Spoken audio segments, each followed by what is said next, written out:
Hello everyone, আপনাদের সবাইকে স্বাগত জানাচ্ছি ক্রিক ট্রেনিংয়ের এই ভিডিওতে।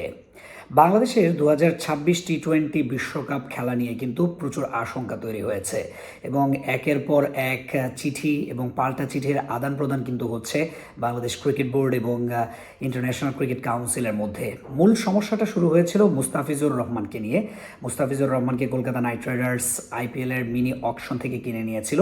পরবর্তীতে বিসিসিআই এবং ভারত সরকারের নির্দেশে কলকাতা নাইট রাইডার্স কিন্তু মুস্তাফিজুর রহমানকে বাদ দিয়েছে, অর্থাৎ 2026 আইপিএলে কিন্তু মুস্তাফিজুর রহমান খেলতে পারবেন না।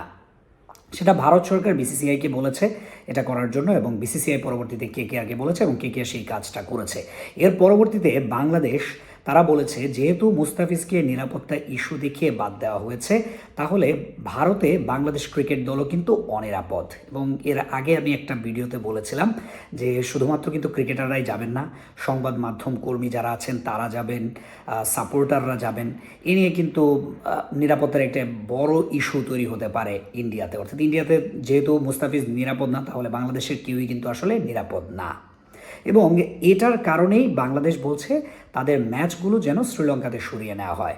এবং আইসিসি তারা কিন্তু বেশ ভালো একটা চাপে পড়েছে এই জায়গায়, যেহেতু ইন্ডিয়ান যে ক্রিকেট বোর্ড তাদেরও অনেক কথা আইসিসিকে শুনতে হয়, যেহেতু তাদের বিজনেসের একটা বড় পার্ট কিন্তু ইন্ডিয়া, অর্থাৎ ইন্ডিয়াতে ক্রিকেটের বিশাল বড় একটা মার্কেট রয়েছে।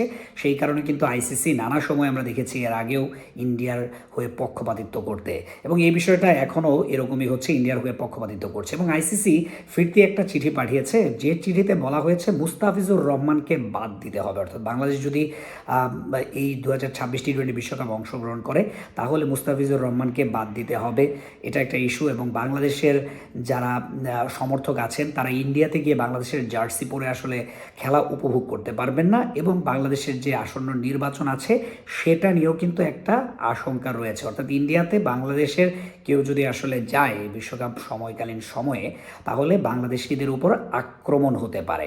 সেটা ইন্ডিয়ানদের মধ্যে আমরা দেখেছি উগ্র হিন্দুত্ববাদী এবং বাংলাদেশ বিরোধী যে আচরণ, সেটার কারণে হতে পারে বলে আইসিসি একটা ফিরতি চিঠি দিয়ে জানিয়েছে। তাহলে মুস্তাফিজ বাংলাদেশের সেরা একজন বোলার এবং সবচেয়ে বেস্ট বোলার হচ্ছে মুস্তাফিজ, তাকে বাদ দিয়ে বাংলাদেশ দল স্কোয়াড তৈরি করবে, এটা কিভাবে হতে পারে? এটা তো একটা অন্যায় দাবি। এবং ইন্টারন্যাশনাল ক্রিকেট কাউন্সিলের মতো এরকম মানে গ্লোবাল একটা গভর্নিং বডি এই ধরনের অনুরোধ কিন্তু করতে পারে না, রিকোয়েস্ট কিন্তু করতে পারে না বাংলাদেশ ক্রিকেট বোর্ডকে। সো সেই জন্য এখন একটা আশঙ্কা তৈরি হয়েছে, আইসিসি আসলে কি ডিসিশন নেবে সেটাই কিন্তু বুঝে উঠতে পারছে না। ফাইনালি তারা হয়তো বা একটা ডিসিশন নিতে পারে, হয়তো বাংলাদেশের ম্যাচগুলো শ্রীলঙ্কায় গ্রুপ সি থেকে যে ম্যাচগুলো অনুষ্ঠিত হওয়ার কথা মানে বাংলাদেশ ক্রিকেট বোর্ড জানিয়েছে সেটা হয়তো ডিনাই করে দিতে পারে। এক্ষেত্রে গ্রুপের একটা পরিবর্তন হতে পারে। বি গ্রুপ থেকে অনেকেই বলছে, গুঞ্জন শোনা যাচ্ছে অস্ট্রেলিয়াকে সি গ্রুপে আনা হবে এবং বাংলাদেশকে স্থানান্তরিত করে গ্রুপ বিতে নেওয়া হবে। সেক্ষেত্রেও কিন্তু একটা প্রবলেম হতে পারে। অস্ট্রেলিয়া যখন গ্রুপ সিতে আসবে, গ্রুপ সিতে কিন্তু অলরেডি দুটো ভালো দল আছে, দুইবারের টি-20 ওয়ার্ল্ড কাপ চ্যাম্পিয়ন দল কিন্তু আছে, ইংল্যান্ড এবং ওয়েস্ট ইন্ডিজ। এবং বাংলাদেশ যদি গ্রুপ বিতে যায় তাহলে তুলনামূলক কিন্তু গ্রুপ বিটা দুর্বল হয়ে যায়। সেখানে আয়ারল্যান্ড জিম্বাবুয়ে আছে, এবং আয়ারল্যান্ড জিম্বাবুয়েকে যদি রিপ্লেস করে গ্রুপ সিতে আনা হয় তাহলে একটা ব্যালেন্স থাকবে এবং বাংলাদেশ যাবে, অস্ট্রেলিয়াও থাকবে গ্রুপ বিতে। বাট গুঞ্জন শোনা যাচ্ছে, ফাইনালি আসলে দেখা যাক কি হয়। তবে এরকমটা হতে পারে যে অস্ট্রেলিয়াকে হয়তো গ্রুপ সিতে স্থানান্তরিত করা হতে পারে এবং বাংলাদেশকে ট্রান্সফার করে গ্রুপ বিতে নেওয়া হতে পারে। যেহেতু অস্ট্রেলিয়ার সবগুলো খেলাই আসলে শ্রীলঙ্কার মাটিতে, সেই কারণে কিন্তু এই যে এই সোয়াপটা হতে পারে। কারণ বাংলাদেশের ম্যাচগুলো তাহলে বা বেসিক্যালি শ্রীলঙ্কাতেই হয়ে যাবে, তাহলে কিন্তু তাদের ভেন্যু ট্রান্সফার করতে হবে না, হোটেল বুকিং থেকে শুরু করে এই ধরনের জটিলতা আসলে পড়তে হবে না।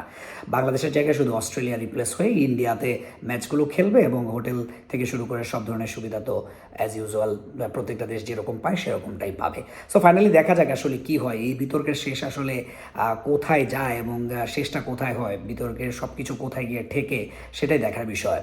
আজকের ভিডিও এ পর্যন্তই। ভিডিওটি যদি ভালো লাগে, যারা ইউটিউবে দেখছেন তারা চ্যানেলটিতে সাবস্ক্রাইব করবেন, ভিডিওটিতে লাইক দিবেন, কমেন্ট করবেন, এবং যারা ফেসবুকে দেখছেন তারা পেজটি ফলো করবেন, ভিডিওটিতে লাইক দিবেন, কমেন্ট করবেন এবং শেয়ার করবেন। ধন্যবাদ সবাইকে।